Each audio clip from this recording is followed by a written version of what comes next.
Mid-April 2013 was a fairly rough period of time for precious metals bulls, especially those who are new to the market. Gold fell by a couple $100 an ounce in only a couple of trading days for a historic 13.5% decline in under a week. Silver saw an even larger percentage decline. Many refer to this event as evidence of blatant market manipulation. Goldman Sachs made a recommendation early that week for clients that they should short gold. There was a rumor of a forced sale of Cypriot gold to cover funds needed for their bailout, a rumor which was only a day or two later denied by the Cypriot government. Then late in the evening, during thinly traded markets, a barrage of sell orders hit the futures market. All totaled, paper short orders were on the order of 500 million metric tons, all entered in a relatively short period of time. Was it manipulation? I think the evidence favors that conclusion. How should we view it, though? Well, many gold and silver bulls are extremely angry, and rightfully so. Some, on the other hand, interpret this as a gift. After all, the price of metals in dollar terms is significantly lower than it was only a few months ago. This allows investors to pick up more metal for their dollar. I personally think that this event was an incredible gift, not for the lower prices it brought, but for the information it provided. Let me give you my interpretation of this price event and what it means for a metals investor. Now keep in the back of your mind that 13.5% price decline. Let's discuss the size of the total volume of gold that was involved in that event, both the paper gold as well as the rumored physical gold sales in comparison to the total above-ground stock of physical metal. Above-ground supplies are 5.1 billion ounces. The total amount of Cypriot gold reserves is 0.5 million ounces. Even if 100% of those gold reserves were put up for sale, it would still only be a drop in the bucket compared to the above-ground stock of gold. The paper sell orders were also small in comparison. In fact, if we lumped the rumored Cypriot gold sale together with the paper sell orders, it would only total 1/3 of 1% of the above-ground gold stock. So, what does that mean for the gold investor? Well, first it means that it only took $29 billion worth of gold transactions, some of which were phantom, to create a price move of 13.5%. Let that sink in for a moment. $29 billion worth of phantom gold supply hit the market and it moved the price down by 13.5%. Now keep that in the back of your head for later. The other thing it illustrates is just how small a fraction of the $5.1 billion of above-ground physical stock is available at any given time for the purchase and sale. If the whole amount were available on a regular basis, do you think that 1/3% offer of gold would move the price by 13.5%? No. The actual amount of real physical gold available at any time for transactions must be much, much smaller than 5.1 billion ounces. It is probably closer to 1% of that number. You're probably thinking to yourself, this is terrible. How can a common person possibly participate in these markets and not get killed if it only takes such a small amount of dollars to move the price by that much?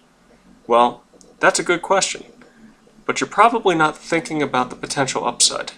After all, if it takes $29 billion worth of gold offers to move the price down by 13%, what would $29 billion worth of gold bids do to the price? Let's think about this a little further. Let's compare that $29 billion gold volume number in mid-April to a couple of other numbers in order to put things into perspective. In previous videos, I discussed OPEC oil exports of $710 billion per year. I also discussed the $16 trillion world currency supply. Compare those numbers to the $29 billion worth of gold volume that caused the price of gold to move 13.5%. I probably don't need to point out to you how absolutely absurd this is, but I'm going to anyway. 29 billion is only 4% of OPEC's annual oil exports, and it is only 0.2% of the entire world currency supply. What would happen if any significant portion of those two bars on the right attempted to bid for gold directly? This has some very important implications for us, the precious metals community. In order to understand them, we're going to have to adopt a couple different viewpoints. The first is a Middle Eastern viewpoint, the second is an Asian viewpoint.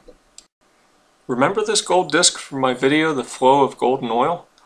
This was the real value that OPEC required in exchange for their oil when the market price of gold exceeded the official dollar exchange rate during World War II. The Philadelphia Mint struck these discs for Aramco so that the payment could be made to keep the oil flowing. So we've already established that OPEC values gold as money. That really hasn't changed. OPEC is well aware that all of their oil riches are of a depleting nature. They've seen it in the growing water cuts from oil extracted from seawater flooded wellheads. They know full well that they may have 30 years or so left of healthy production. Since they produce well over their own internal consumption needs, they have to decide what to do with the excess. If they save it in dollars, they know that when the oil flow stops, their dollars will be worthless. If they save it in gold, however, they'll have a reserve asset that will have significant value in the future. So put yourself in the place of an OPEC oil minister. You want to secure gold for your country, but you know that if you bid for gold directly, its price will very soon get away from you. You already tried to bid for gold directly in the late 70s, and you remember the result. You also see further evidence, such as small transactions creating very large price moves on the commodities exchanges. So how do you get the gold that you need? Well, you have to do it where the transactions won't be seen. If any price trends are detected by Western speculators, then the price of gold will be bid up before you're able to secure your metal. What you do is work an over-the-counter deal with a bullion bank for current money in exchange for future gold supply. The bullion bank then arranges a gold loan with a mining company. The mining company gets the cash they need to fund operations, the bullion bank gets their profit, and you get gold at a good price. Everyone's happy. And to make things better, a central bank has guaranteed the loan, so your paper gold is as good as physical gold as far as you're concerned. All you need to do is wait.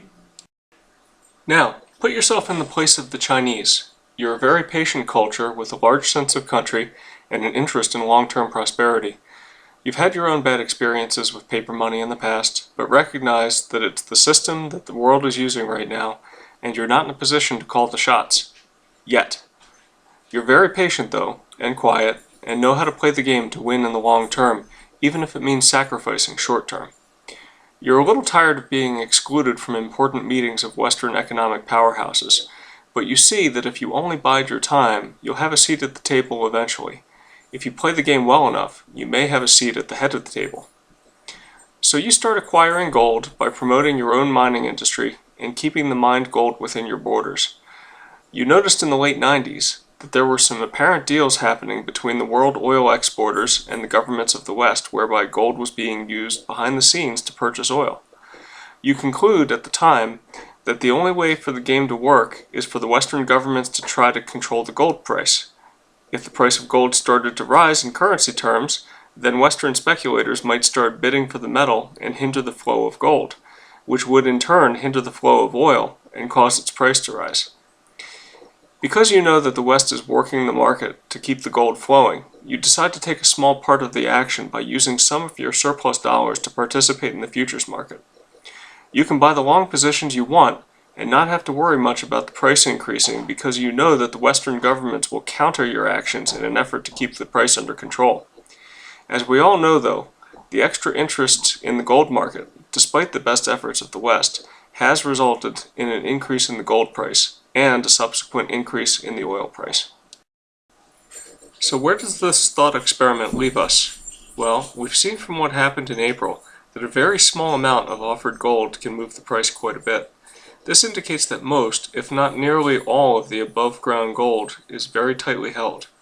It does not trade, otherwise the small amount offered would not have moved the price as much as it did. We know that China and OPEC value gold, at least more than paper, which is what they have plenty of thanks to Western culture trade deficits.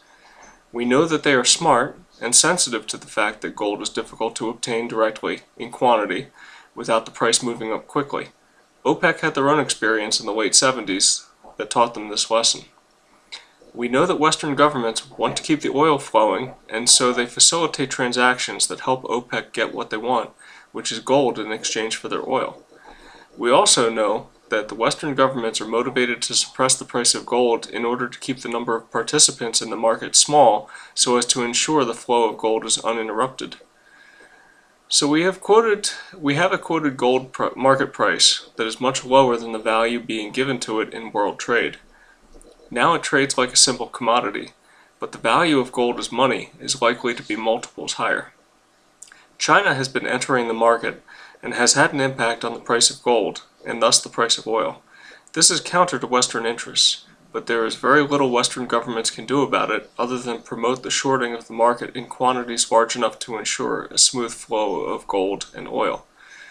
When the lid does blow off this gold deal, gold is likely to reprice itself. The adjustment is likely to be quite violent and will happen with little or no warning.